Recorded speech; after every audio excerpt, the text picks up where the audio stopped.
City University Television presents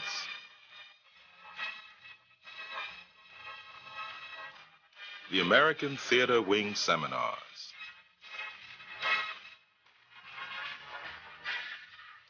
Working in the theater.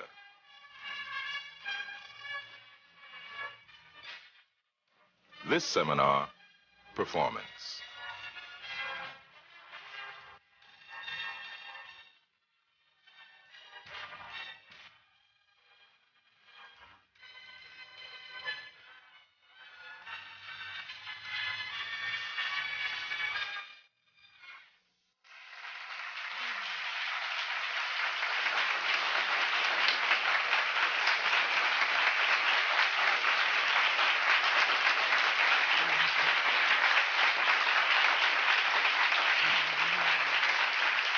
Thank you.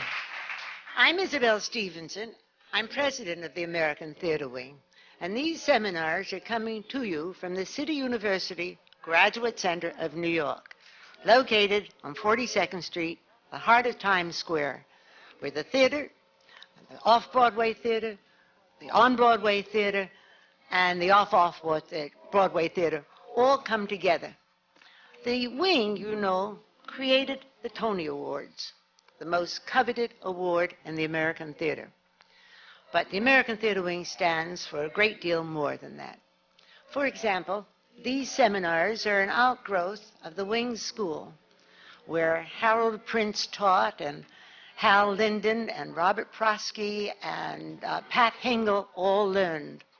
And so we go on trying to give you what is the best of the theater so they can share their knowledge with each other and with you. The Wing is the oldest running service organization devoted to the theater and devoted to the community through the theater. From the days of the Stage Door Canteen into our hospital show program, where today we send out live Broadway theater and off-Broadway theater into hospitals and nursing homes. Our Saturday Theater for Children program is perhaps one of the most important programs that we can have or that anybody else can do, because on Saturday mornings, we bring live professional entertainment and theater to the schools, right in their neighborhoods, right in their own schools. And the most important thing is that the children line up. They make a commitment. They buy a ticket during the week so that they know and develop a habit of going to the theater. They know what it is to buy that ticket and plan to go to the theater. And in so doing, they are developing the habit of theater going.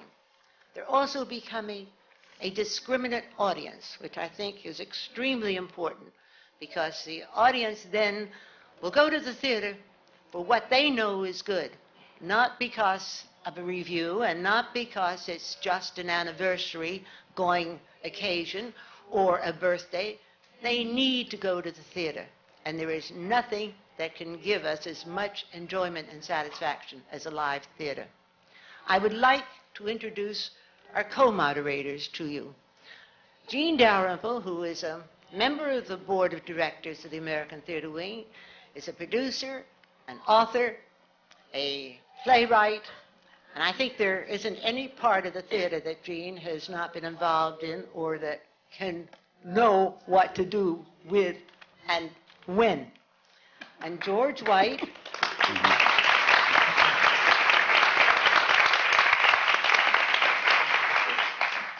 George White, who is president of the Eugene O'Neill Center in Waterford, Connecticut, is a wonderful co-moderator, a very good friend of the theater, and a marvelous developer of talent. And I will now turn the panel and this seminar, which is devoted to the performance, over to our two moderators, who in turn will introduce the panelists to you. Thank you very much.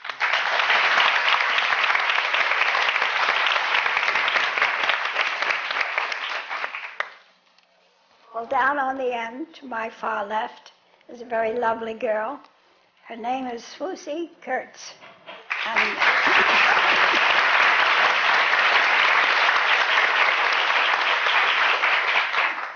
Swoosie, as I'm sure you all know, is in the House of Blue Leaves and won a Tony for her wonderful performance in that. Of course, she's been in many other Broadway and off-Broadway plays, and she also won a Tony for her terrific performance in The 5th of July. So here we have two winners of the American Theatre Wing Tony.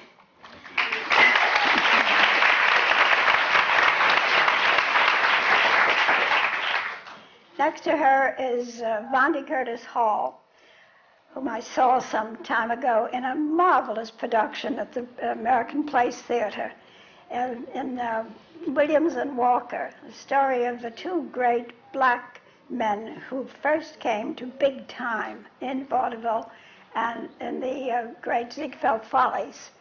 And Vondie just finished playing in Raisin in the Sun for the Roundabout Theatre, and now he's in the Negro Ensemble production of War Games. Is that the right name? Yeah.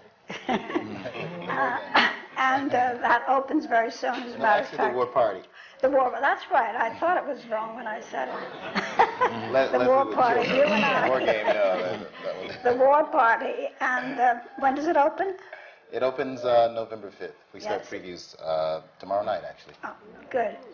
And now,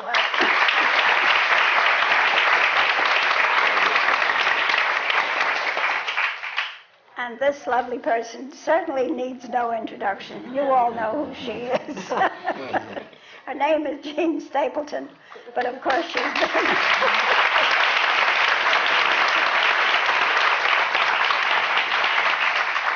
She was in our homes for years as Mrs. Bunker. You all remember that. But right now she's starring in Arsenic and Old Lace and giving the most enchanting performance. I hope you'll all go to see her if you haven't seen her already. I just loved her in it, and I loved the play. I saw the original, and I think this is better.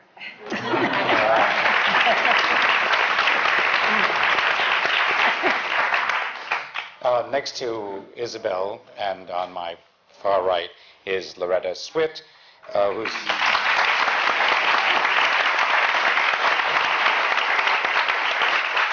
whose Broadway credits include, of course, Same Time Next Year, and she's starred in over a dozen movies made for television, and of course is known for the role of Margaret Hot Lips Houlihan in MASH, and is currently she is currently on Broadway as Princess Puffer in The Mystery of Edwin Drood.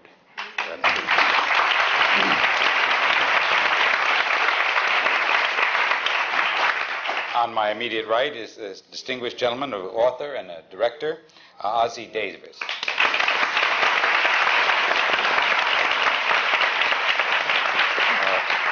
He has appeared on Broadway, films, television, and his productions, as I'm sure you all remember, include Poorly Victorious, which he wrote and filmed, and with his wife, Ruby Dee, he has co-hosted and co-produced the PBS series with Ossie and Ruby, and is now starring with Hal Linden in I'm Not Rappaport.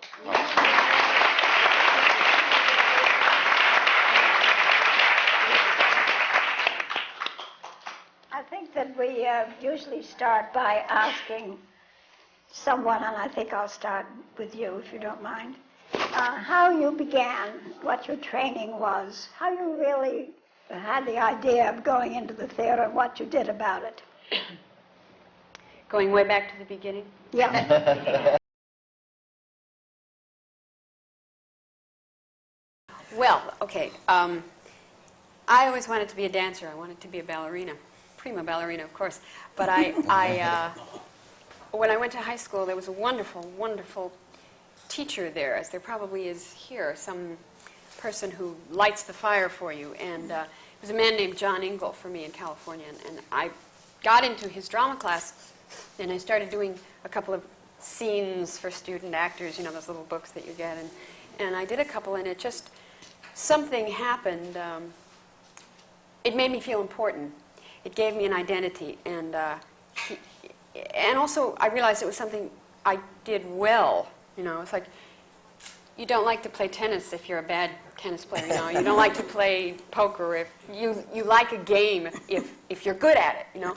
I suddenly thought, oh, here's something I can do this. And he encouraged me, and that's how I sort of knew that I wanted to become an actress, that I had found what I wanted to do. Then I wanted to go to an English drama school very much. I had a dream of kind of going there. I was an real Anglophile at the time, and I auditioned for LAMDA, London Academy of Music and Dramatic Art, and got accepted, and went there for 2 years. So it was a wonderful, wonderful training ground. I think I would have been better off going to Yale, because then I would have, when I got out, I would have known some people. This way I came back absolutely cold to New York. Nobody knew me. I knew nobody. And, you know, it's tough. We'll get into that part of your life later. Yeah, right. How about you, Vondie? How did you get the big idea of becoming an actor or going into the theater? I think it actually came later for me in college. Initially, I played piano, and as my parents always say, I later defected to guitar and decided to start playing guitar in bands and things like that in high school. In college, I was a music major in high school. Later, I went to the university in Michigan, and came here to Juilliard, majored in voice, and started doing scenes and things in college, and got into a musical, and kind of proceeded from in that direction. I didn't initially. I never thought I could act. I was always terrified of it. I knew that I could sing a song or play a piano or do something like that, but to stand in front of people and remember lines and then do monologues and things like that were terrifying for me initially. But that's the way anyway. I took a lot of classes, and it worked out. Good. And Eugene? I'm so happy you started with that question, because I wanted an opportunity to tell you about my connection with the American Theater Wing. After the initial desire to act seized me, just after I graduated from high school, I started in what was not even off Broadway, a group that did little plays in Brooklyn at luncheons for ladies. And Jerome Collymore was the director, and I did Double Damask Dinner Napkins, the sketch that Beatrice Lillie made famous. That was my very first effort. But let us jump now to the American Theater Wing. Hurrah, hurrah. Miss Stevenson spoke of the school from which all of this sprang. Well, that was for returning GI, professional GI veterans who could use their GI Bill of Rights as an individual. They could go and take singing lessons privately, which was the first time that could happen under the GI Bill. And they could go to classes at the theater wing.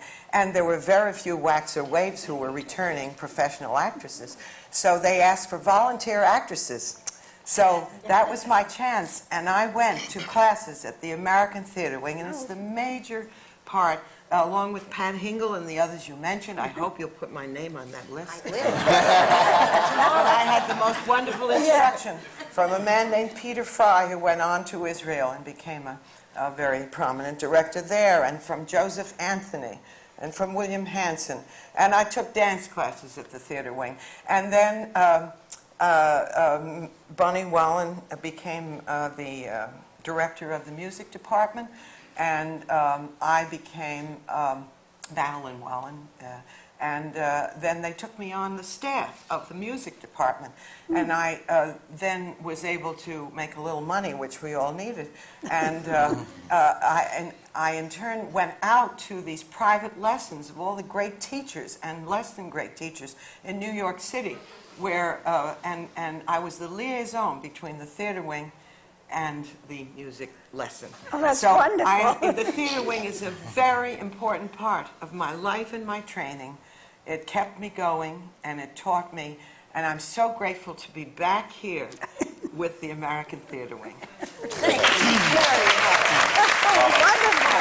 And one more thing. I also, before that all started, I was a hostess at the Stage Door Canteen. I just want you to know I found the next president of the American. I don't get into politics. Thank you indeed. Loretta, when did you first have these feelings of wanting to? You know, over the years, people have asked me that, and I have never been able to recall a moment of thinking, oh, gee, this is what I want to be. It was just understood in my head and in my heart for so long, since any time I can remember. It's all I've ever wanted to be.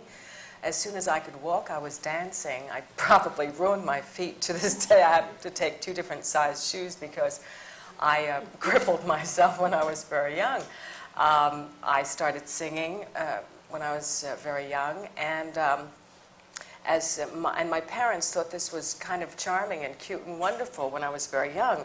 When they saw I was taking it all very seriously, they started to destroy the mail coming in from the American Academy of Dramatic Arts and things like that. They didn't want me to take it too seriously.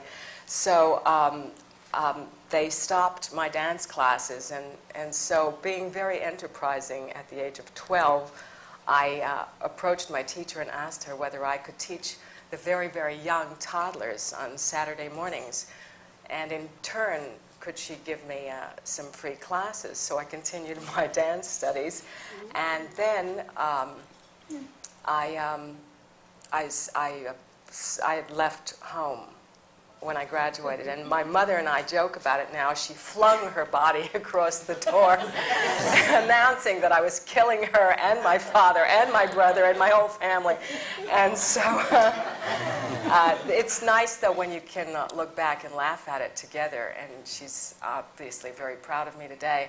And I'm very glad that I felt so passionately about it that I could make that break. I loved my family very much, and we are still very, very close. And I started to study in New York. I went to the American Academy. I then found Jean Frankel, who is, till today, my mentor, a great teacher for me. Everyone finds their one person who teaches them everything they'll ever know. And he continues to come to all my productions and continues to be very supportive. And I found myself doing a play with Susan Hayward in Las Vegas, MAME, as a matter of fact. And friends of mine who lived in California told me that I had been working very hard and I shouldn't go straight back to New York. I should stop off in California for a few days. And that's the last thing I remember for about 12 years. But I still managed, as Jean did, to juggle back and forth, to always have time to do a play wherever, you know. Yeah. Great. Ossie, what is your story? A strange tale, sir. I'm here really under creative false pretenses. I am a writer, born to be a writer, educated to be a writer, determined to be a writer, and somehow I got waylaid into the theater. And I was, from a child, determined to be a writer, and I don't know why. I grew up in a very small southern town, and I wanted to write for the stage. I can't imagine why that was the case either.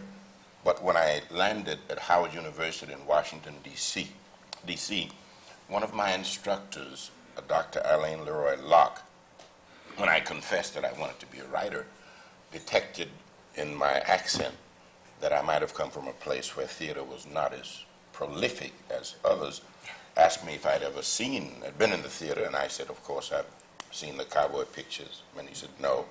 Live theater with people on stage, and I said, no. And you're determined to write for the stage? Yes. So, well, I suggest that if you're serious about this, when you leave here, you go to New York and join a little theater group called the Rose McClendon Players. Tell them that you want to be a writer, but in order to do that, you need to find out what the theater is truly all about. You join, you do every possible thing you can, sing, dance, paint scenery, hustle lemonade, programs, direct, sing, act, and all of those things. I did that. I came to that little theater group, and I joined. And at that time, I was 6'2" as I am now, but I weighed only about 125 pounds. Sort of elegant, melancholy, black with a sexy Adam's apple lip. And, my voice was heavy, and I could do things with, grits is served that nobody else could possibly do. And so when the people from Broadway came uptown to see what was happening, they caught me in some of my activities, my learning processes, and made it possible for me to enter the theater as an actor. I never came to stay. I never was truly determined to master the art of performance. It's only because I married Ruby Dee, who takes the craft rather seriously, has often informed me in mid-performance on stage. She's given me notes and made it quite clear that our marriage and partnership depended upon my, mastering some elements of the craft of acting or getting off the stage. So I took the craft seriously and studied with Paul Mann and various other people. But honestly, I'm a writer. I should be home writing right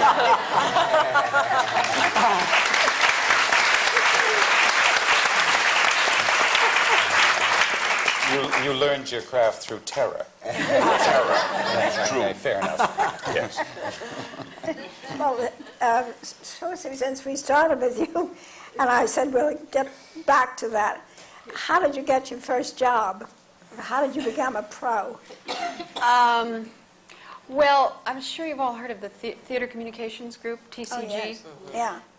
I don't know if they still have them because it's been so long, but when I was starting, they had an annual audition Yes, in they Chicago. still do. And they also have then a professional one in New York, which I also did later. But I came back, and of course, as I said, not knowing anyone, I didn't know where to begin. I didn't have an agent or anything. And I went to Chicago, and I prepared my two pieces, my modern and my classic, and I did the TCG auditions. And there's sort of the liaison between actors and all the regional theaters. So I did that, and all of the directors of all the regional theaters are there, and you get a little card afterwards, like a dance card, see how well you've done. And either it's blank or you have one or two people who want to talk to you. I have a lot of people, whatever. I had quite a few people who want to talk to me, so I went and talked to all these directors. And I got about 3 fairly decent offers. I mean, at that point, it was like, $50 a week plus room and board. So I was thrilled, So I went to, the first place I went was Cincinnati Playhouse in the Park. And then kind of one thing leads to another and all that. And I went to the Manitoba Theatre Center in Canada and did a play after that. And then I went to the Charles Playhouse in Boston. And I did a lot of regional theater. That's a sort of classic background today. Yeah, it was. It took a lot longer. I mean, I see these people today, and I envy them so, who are right out of drama school, and it seems like they're on Broadway within a year or two, and it just amazes me. Who? Don't envy them, because they're going to have to go back and learn what you all learned it's at some point, and it's harder to do it then than to learn exactly. by doing. I got a lot of it out of the way. That's right. Isn't it interesting that so many of you started in dancing and wanting to be a dancer? Vondie is the only one that I know of that is still dancing. But but a very good one you do. But is there something about dancing, about learning to use your body in dance that stands you in good stead when you start as a performer, when you start acting? That this background in dancing helps you a great deal of using your body. I'm not looking at the playwright now. I think it doesn't have something to do with it. I think so, You definitely. have to learn to use your body. I think physicalization of a character is major. I mean, it is to me. It's one of the clues that lets me then get inside and find out what she's thinking. Well, tell them how you used your body in your present role. You had a wonderful article about that. Oh, well, you Remember when you do that little bit? Oh, the dog. Yeah. Well, people said, well, did you study dogs? And, really, And they also said, did you study? They also said to me, you must have a history of mental illness. I found a supreme compliment. I mean, I said, no, you know, the alarming thing is that I don't. I mean, I don't think I do. But, you know, all your life you're watching people, and you're watching this moment of this person and this moment of this person over here, and it just kind of all gets amalgamated and all comes together. But about the dog, no, I mean, I didn't say, oh, well, I have to do a dog now, so I will go out and study dogs. I mean, I've been watching dogs all my life. You know, we've all seen the same thing I have from dogs, you know, and you just get kind of inside the dog physically and do what it would do, and the balance and everything. But I think what Isabel was saying about the physicalization, the dance training, I think, is so wonderful. Which Loretta, you would certainly know more about than me, because you had much more than I did. But I mean, I think it does definitely teach you a form, a structure, a discipline. I think which that's you can important then word, apply. the discipline of your body. Yeah. But tell them that you spoke so eloquently about how you made yourself into that position, which is so touching. When I think of it, it breaks my heart. Oh, thank you. Well, well, what I said very technically about the dog is that during previews, I realized that, you know, what I was doing was okay. It was fine. It was working. But I realized that I was too far forward. It's just a simple thing, you know.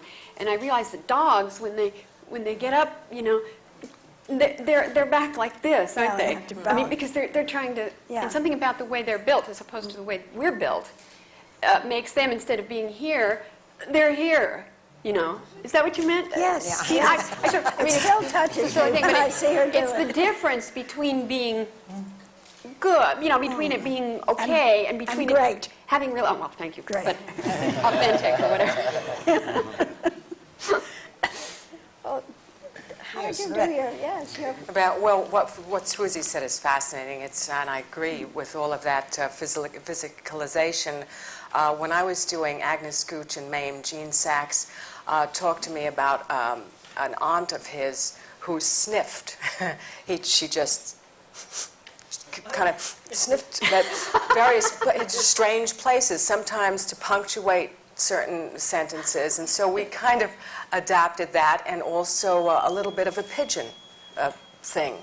And so she sniffed and did, you know, a little bit of, and out of this comes, you know, you find these things. Dance for me first of all, you could start dance in my neighborhood when you were very, very young. And when I was that age, there was no way I could go to an acting class. And what it does is give you great confidence because you have control over your body. And we act with our entire body. If your character is very nervous and upset about something, the body is not going to look like this. So we act with our entire body, and clothes affect our behavior. Rehearsal clothes affects our behavior. I could not rehearse playing Gooch, stay with her for a second, in high heels, because that's not what she would do. So it was orthopedic Oxfords or loafers and loose garments, because that was the character, and it affected the little pigeon and the sniff, and out of this comes the character. So dance is maybe a very good basic training for all of that, because it gives you the confidence, and it gives you the control and the imagination of what you can create with movements and just a gesture. It's a miracle what happens in dance classes. Well, it's really controlling. I mean, actors have talked about this, of controlling the instrument for the actor is the body, and being keeping able it to honed, and in touch with that, which that's is right. terribly That's important. right. But Swoosie, it's much more than just what you do, and I've seen this glorious performance of yours. It's much more than having observed these dogs over the years. We all see them, but what you did was absorb one of these Yeah. animals and make Right. it. It's just wonderful. If anyone here has not seen this performance, you must. Thank Talking you. about House of Blue Leaves. Magnificent. What would you like to say about discipline? Yes. Well, it's all been said very No. well. It's essential, the dance. For me, taking dance classes corrected a very kind of awkward walk, where you have to be able to walk across the stage in a good manner, you know, and that helped me greatly. It also helped a severe turn-in of my left foot into more of, a correct position, doing all those pliés in what is it, first position. And I still do pliés before a performance as part of my warm-up. And definitely What else do you corrected. do? So it Doesn't matter corrects if your it's- walk, and I think there are a lot of people that need that when they're young. What else do you do before a performance as a warm-up? I warm up vocally, too. I have 8 bars of something in the show anyway, and Yes. so it's for that, too. But it's part of the whole idea. Now, the question was the first job, wasn't it? Yes. Well, I want to get back to that because I want to, again, acknowledge the theater wing. One of the places where I began to get experience was the hospital shows, and also plays for living, Oh, yes. too. Which came out. We went on subways to all kinds of schools and did plays for living, and it kept us in car fare as well. So, and solfege, sight reading classes I studied at the theater wing. So, and that I can say in regard to training is important because those who do musicals can learn their songs much faster if they know how to read music. And whereas if you don't know how to read music, you lean upon that person at the keyboard who will bang it into your mind, you know. But it's much faster, and you learn it with a lot more intelligence if you learn to read music. My first job was in summer theater. I did a lot of summer stock, which at that time was the only place we could depend on to go and work. You see, decentralized theater was a dream at that time. Did you do We it in dreamed rotating about it. rep then at summer stock? No. You'd work a week on it? A week first, but then it gradually grew into 2 weeks, thank God. But we did 1 week stock, you know, $50 was our top price, $55. And then, of course, my first job with a Broadway management was with Brock Pemberton when Frank Fay left New York and went on the road with Harvey. And that was the first time I'd been west of New Jersey. It benefited me in many ways. I played the niece, Myrtle May, a character ingenue role, and I went all the way to Vancouver, British Columbia, the coast, and everything our company manager said, you should pay us for this tour. True. So I saw America that way, Yeah. too. I started that way, if I may digress. I was offered a trip to California, and I left my well-paying job in Wall Street and went into vaudeville because we were making that same trip across the Rockies to Vancouver, down the coast and back. Lovely. Yes, beautiful. Bonnie, did you audition for Raisin in the Sun? Yeah, I did. I auditioned for Hal Scott, the director, and Bob Nemiroff, Lorraine Hansberry's ex-husband. And initially I was saying, well, I'm not going to be able to do this show. I can't do this show. They're not going to hire me for this show. And my agent called and said, hey, well, you've got the show. Can you do it? At the time I was doing Williams and Walker. And we had to do the the Festival for the World of Theaters in Baltimore, where everyone was represented, and we were one of the few companies in the States to represent the United States in the festival. And we had a big conflict, and they were starting rehearsals at the time we were going to be in Baltimore.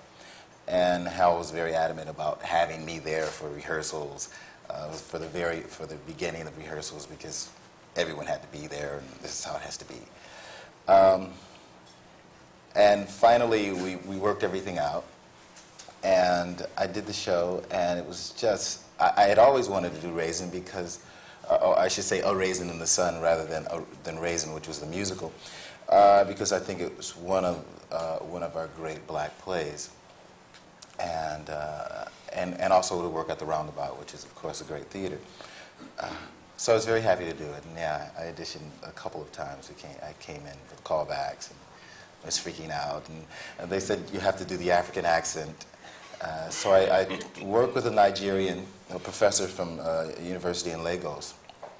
We talked on the phone for hours, and I recorded him, and and played it back, and called him back again, and recorded him, and finally got the rhythm of the Nigerian accent. And I was telling him it was such a it was just great to talk to him because he really spoke.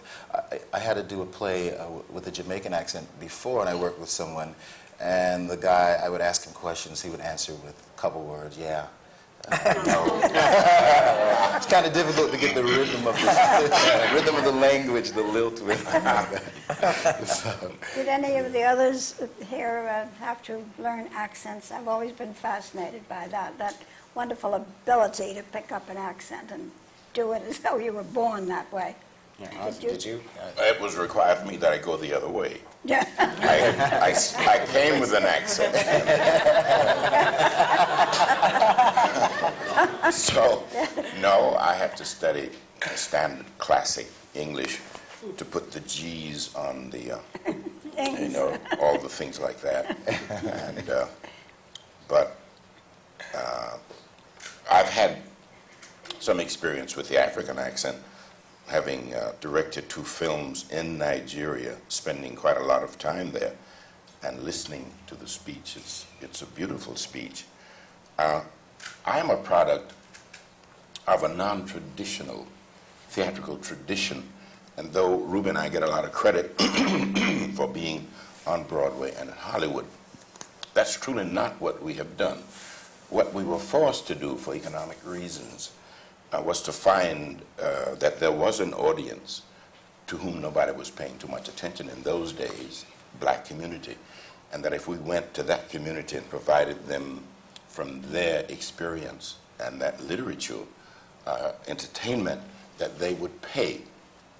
For a long time, of course, this was something we did between engagements, and we found out that the engagements weren't coming. Hollywood had lost our number, and even Broadway didn't know how to find us in the Bronx. We had to begin to take very seriously what to do on stage when there is just you and the audience and a book between you. We had to reinvent the storyteller as the central character, to adapt discipline, speech, body movement, posture, all of those things to a different format. And still it wasn't all that different. It was still theater. But most of my experience and most of the training I got really came from confrontation with an audience like you, standing in a pulpit or standing at a lectern or standing on a street corner doing a poem by Langston Hughes. The instant education you get from an audience, particularly young people, who either like you and listen or they don't, and you sense immediately where they turned off. So that after the performance is over, Ruben and I, constituting our own little traveling repertory theater, could criticize each other in terms of our performance. And we grew to respect and love the storyteller's art and craft as a significant contribution to dramatic literature.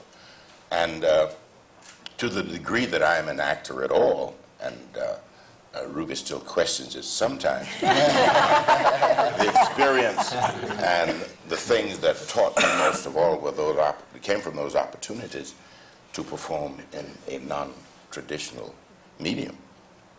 Well, you were a wonderful actor way back when you did the Wisteria Trees with Ellen Hayes. Well, I think so, but there is something, there was a kind of freedom that came to me as a performer, because I was not ever holding myself responsible as a performer. And those things that tie me up as a writer, because I know that centuries are looking over my shoulder to see what I'm writing, they don't affect me on stage. As nobody's looking, I'm only here to earn the paycheck to go back to write.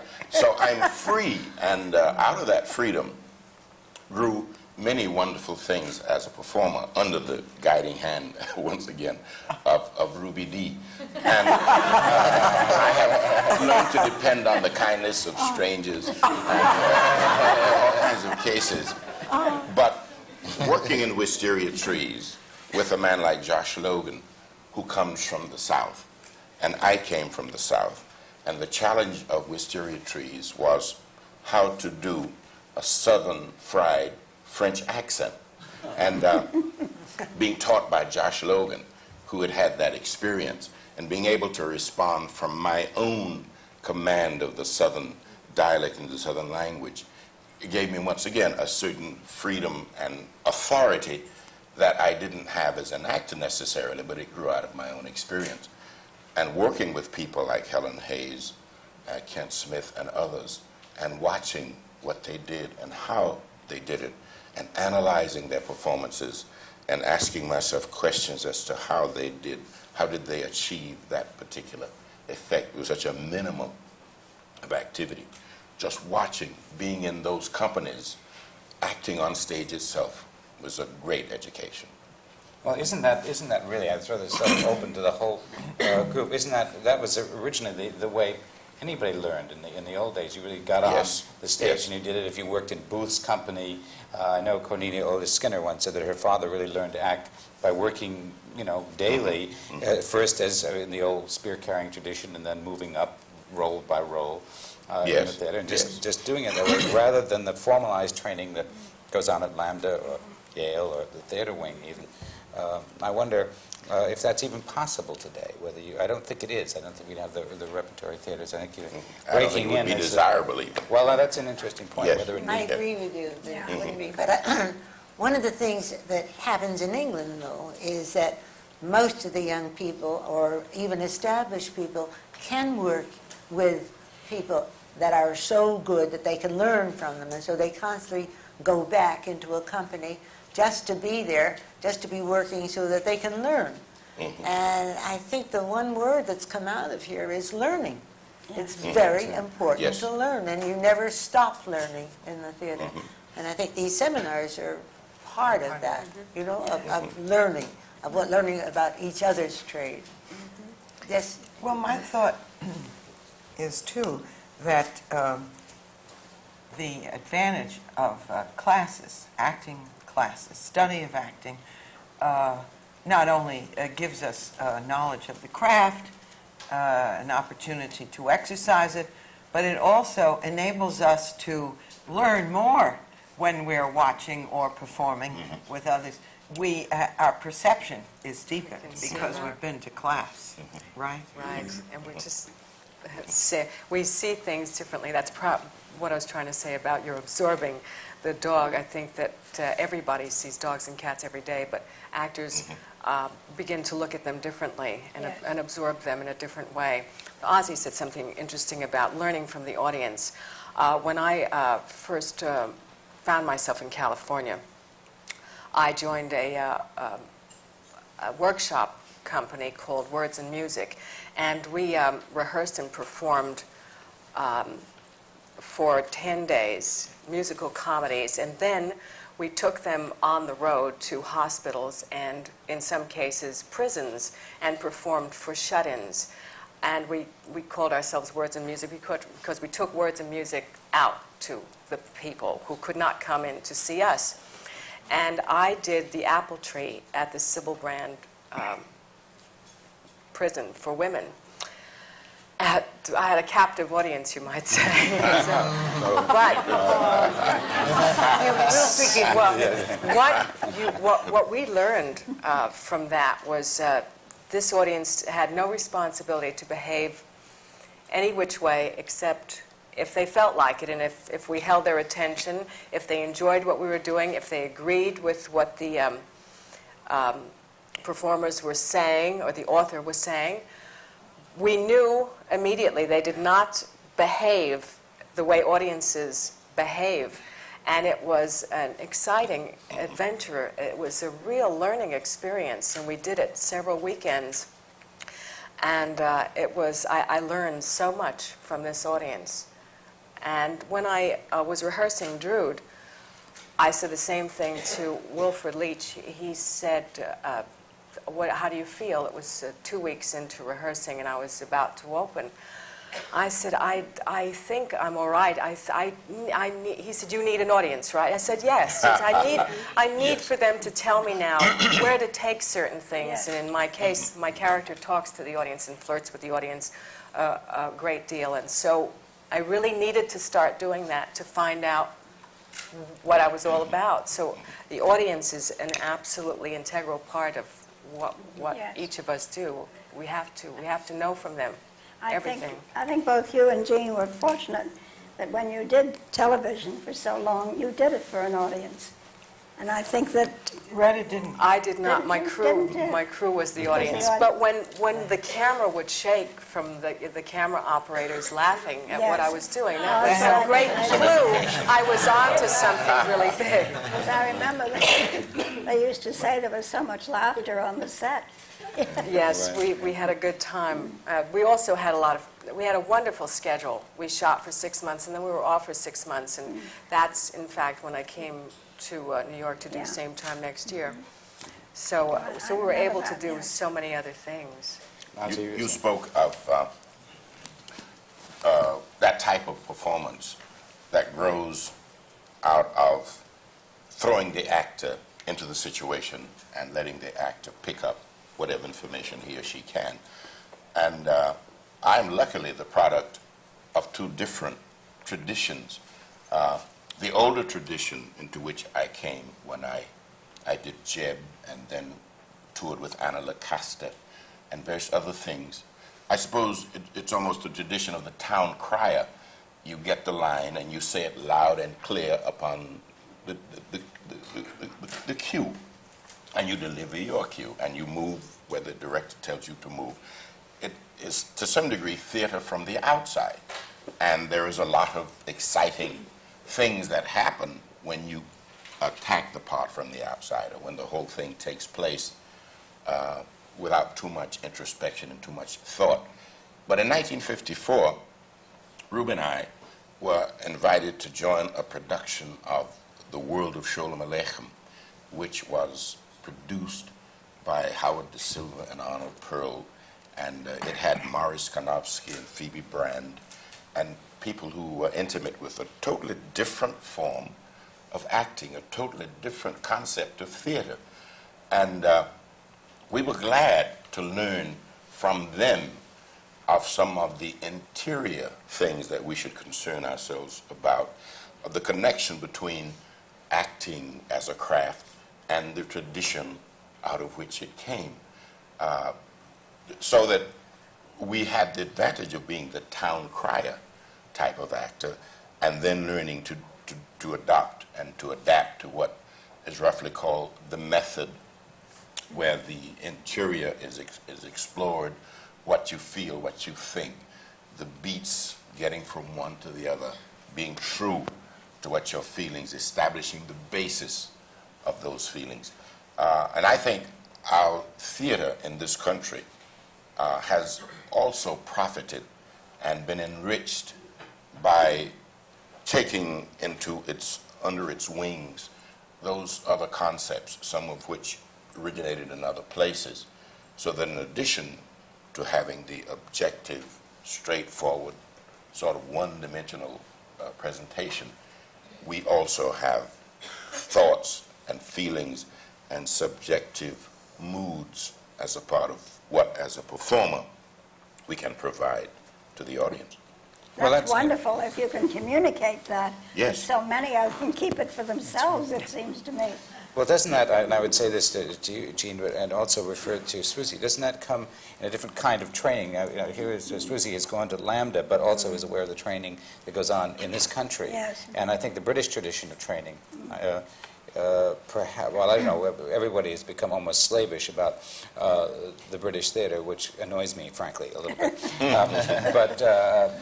But still, you were trained that way, and I think if you are aware, maybe you can compare the kind of training that goes on at, let's say, a British school as opposed to here. Well, George, I'm glad you said that, because I was just sitting here thinking, listening to what you were saying, Ossie, about the two different schools of thought being combined. At Lambda, it was, I thought, like one would think that it was going to be the typical sort of British tradition of diction, voice, movement, not superficial, but the externals, And amazingly enough, it was a wonderful balance of both, the so-called method, the internal, the subtext, so forth, and the way to do it, the way to execute it. Going back, just combining these two things, the physicalization thing we're talking about, I was just thinking of a perfect example of what I was talking about.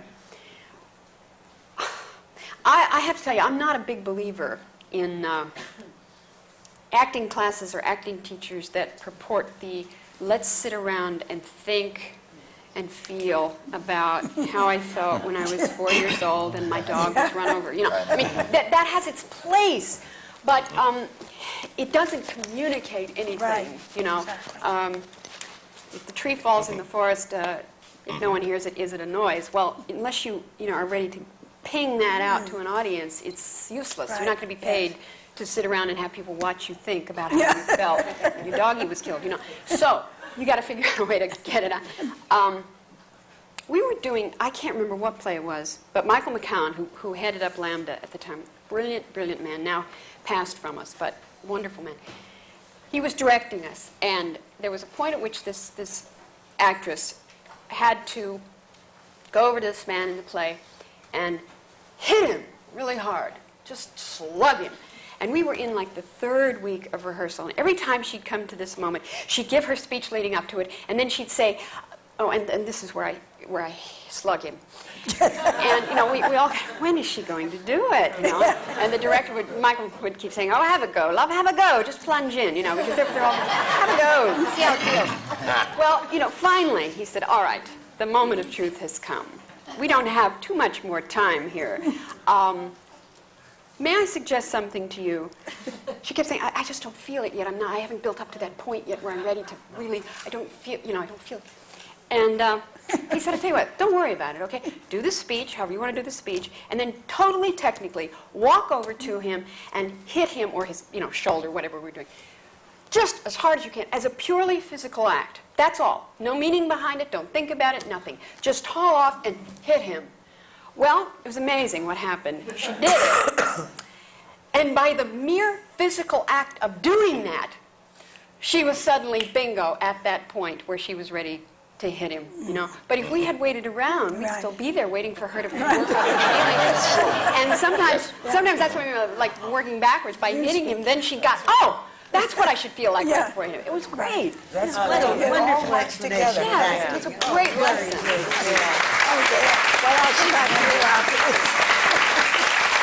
I'm going to have to break now.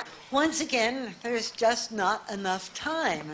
And there is so much that these wonderful panelists can tell us, but we've run out of time. And so I have to say that these seminars on working in the theater have been produced by the American Theater Wing, and they are at the Graduate Center of the City University of New York on 42nd Street.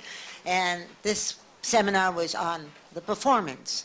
Our panelists today are a wonderful group of talented performers who have contributed their time and their energy and their knowledge to the American Theater Wing for you, the audience. And so to both of you, thank you, audience, and thank you.